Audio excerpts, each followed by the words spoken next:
welcome back to my channel. I hope you're all doing well out there. And today we're going to talk about the 2025 remake of Silent Night, Deadly Night.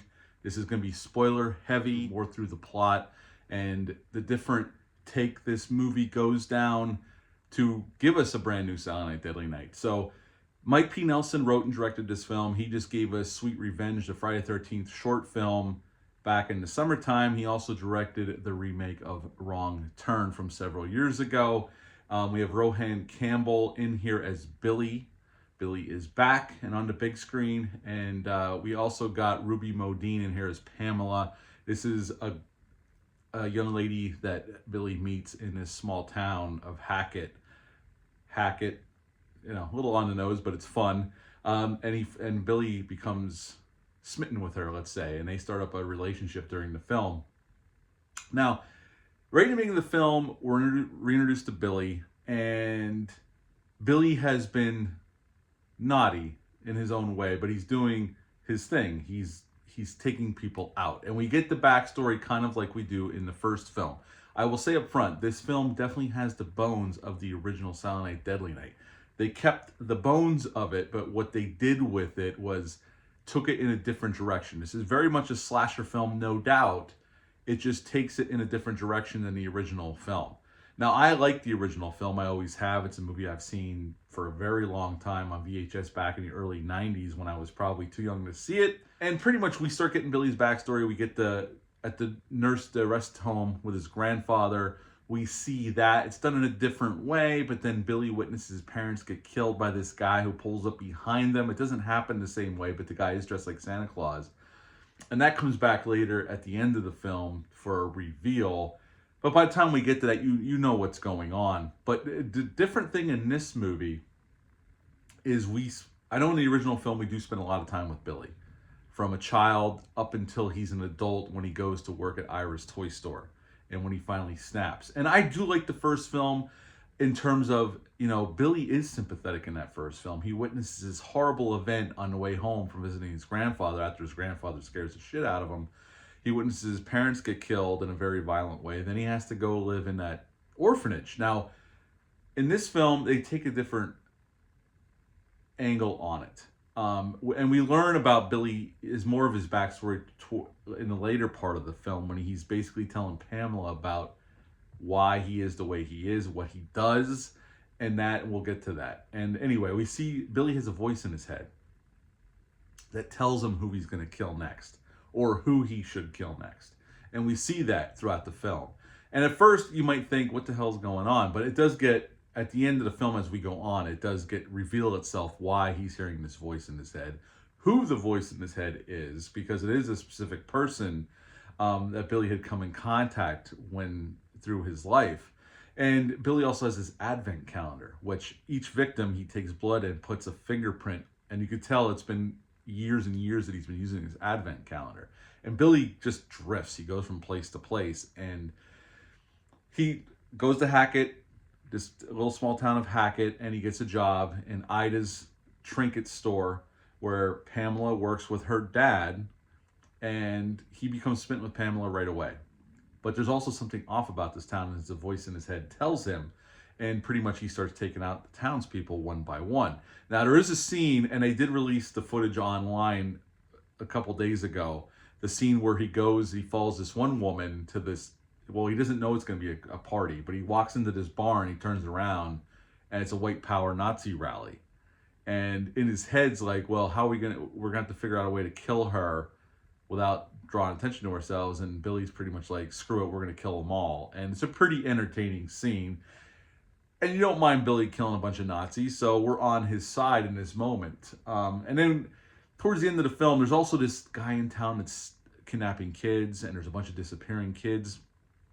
Posters popping up, and pretty much towards the end of the film, Pamela's dad gets killed because he's leaving work. He locks up the store and he's leaving, and he hears this thumping on this truck that's parked in the next lot, and he goes over and discovers his child tied up in the back, and he tries to help the kid, but he gets shot for it. And that leads Billy to tell Pamela about how he travels town to town, and for 24 days every December he kills at least one person each day for that month. And why he does it. Here we find out that the voice in his head is actually the guy who killed his parents in the beginning of the film. And when Billy, as a young boy, touched him, his voice got transferred into Billy, and he knows who Billy should kill, because in this movie Billy's not really a bad guy. Billy is actually killing very evil people, and we find out that Billy's parents, which you get hints of this if you pay attention to the beginning of the film, Billy's parents had his grandfather sign over everything, and then they poisoned him, and his grandfather died.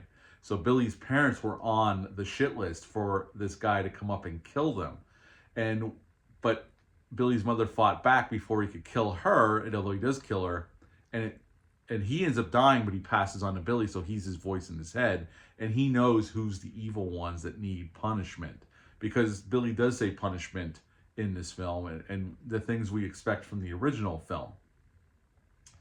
And pretty much at the end of the movie, him and Pamela discover who's kidnapping the kids, and they go and they save a bunch of kids, and Billy kills the guy, and he gets badly hurt, and there's this police officer that's infatuated with Pamela, and he shows up, shoots Billy dead, and then Billy's transferred into Pamela because she touches Billy, and she kills the officer because she realizes he was in on this kidnapping operation, and she shoots him dead, and that's the end of Silent Night, Deadly Night 2025.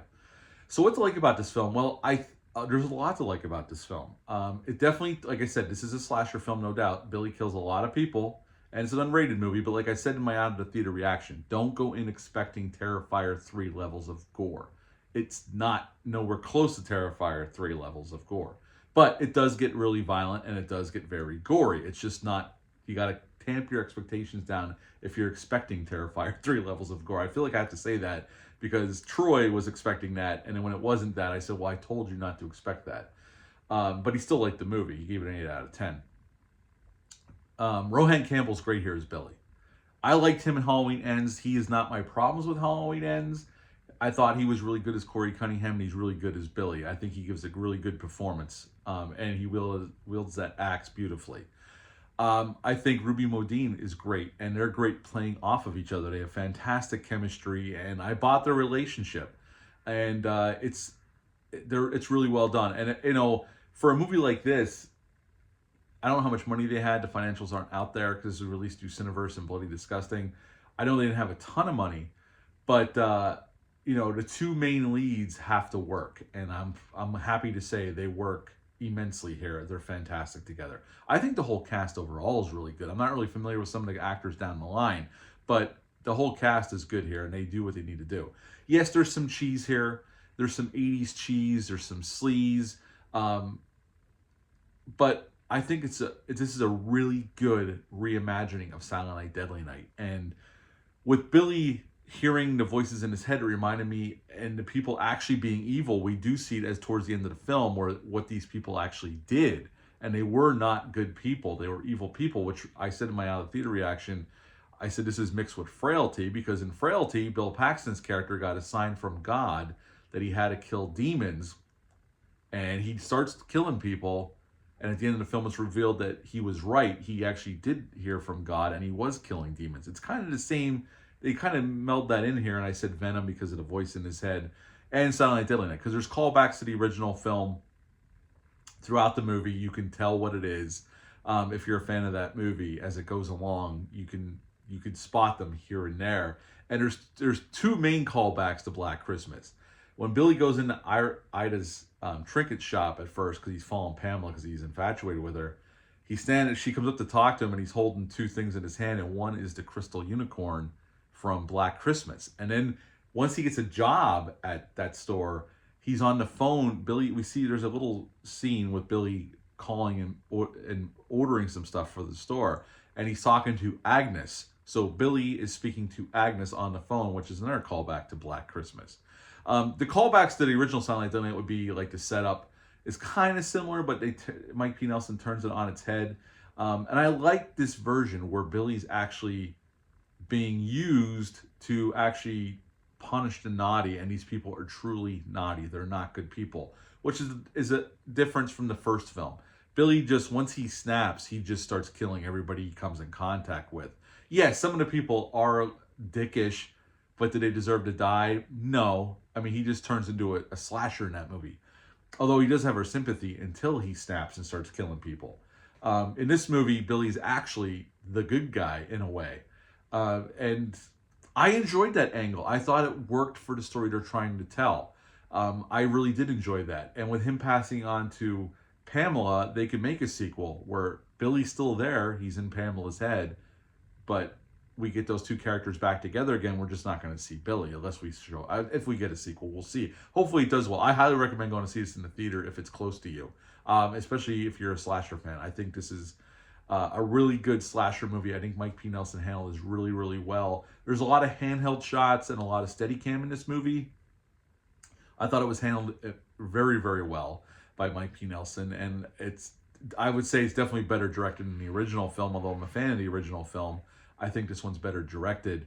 Overall, I really did enjoy this film. There's a lot to like here.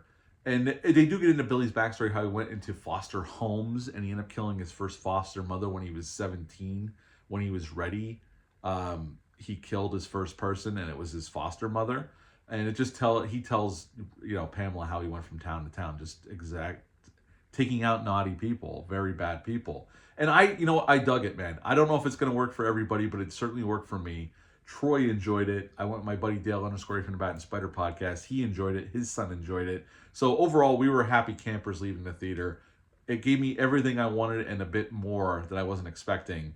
And at the end of the day, I'm just going to stick with my rating of 9 out of 10 for Silent Night Deadly Night 2025. 9 out of 10. What are your thoughts on this movie? Have you got a chance to check it out this weekend? Leave a comment down below. Let me know. Hit the thumbs up. Hit the subscribe button. Share this video. I greatly would appreciate that. That's it for this one. But until next time, bye.